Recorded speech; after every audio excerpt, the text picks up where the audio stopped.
नवाजुद्दीन के भाई शम्स ने अब सोशल मीडिया पर कुछ चीज़ों को क्लियर करने की कोशिश की है। उन्होंने एक बयान दिया है। किस बारे में क्या कहना है उनका मैं ही नकमावत आपको बताऊंगी, लेकिन अगर आपने चैनल को सब्सक्राइब नहीं किया तो सबसे पहले सब्सक्राइब कर लीजिए।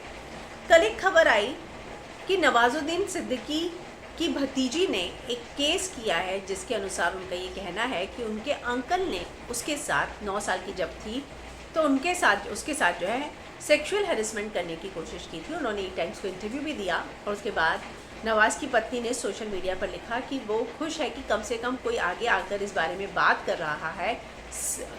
उनकी तरह बाकी लोग भी आवाज़ उठा रहे हैं, हर कोई साइलेंट नहीं बैठा है।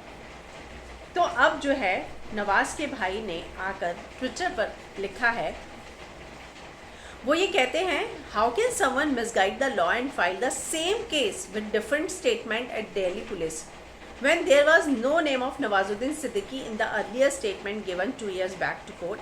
The case is Uttarakhand High Court as well. तो कहीं ना कहीं उनका ये कहना है कि जिस केस की बात हो रही है, जिस केस को दोबारा दर्ज किया गया, उसी केस को 2 साल पहले भी दर्ज किया गया था, तब नवाजुद्दीन का नाम नहीं था। अब जो केस दर्ज किया गया उसमें बोला गया है कि नवाजुद्दीन सिद्दीकी को ये सब पता था, लेकिन उन्होंने इनकी बात पर विश्वास नहीं किया और उनको सपोर्ट नहीं किया। तो कहीं ना कहीं शम्स का इशारा, नवाज़ के भाई का इशारा ऐसा है कि इस सब के पीछे कोई है, क्योंकि उनका जो अगला ट्वीट है वो कहता है, it clearly indicates the motive and the person behind पब्लिसाइजिंग this fake things in media, truth will be uncovered soonest.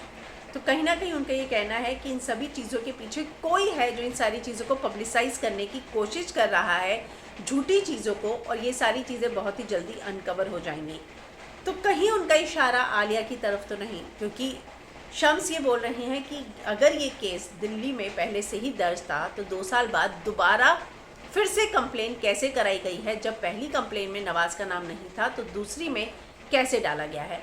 तो कहीं ना कहीं अब जो है नवाज़ के भाई ने खुलकर इस मुद्दे पर तो बात की है। हालांकि डाइवोर्स के पेपर, तलाक और इस पर अभी तक परिवार का कोई बयान नहीं आया है, लेकिन उनका इशारा इसी तरफ है कि कोई है जो उनके परिवार को बदनाम करने की कोशिश कर रहा है, नहीं तो एक ही कंप्लेंट को 2 बार दर्ज नहीं कराया जाता। वहीं उनकी भतीजी ने बयान दिया है, इंटरव्यू दिया है कि उनके साथ ये सारी चीज़ें हुई हैं, नवाज़ को पता था, लेकिन उन्होंने जो है विश्वास नहीं किया और सपोर्ट में नहीं आए।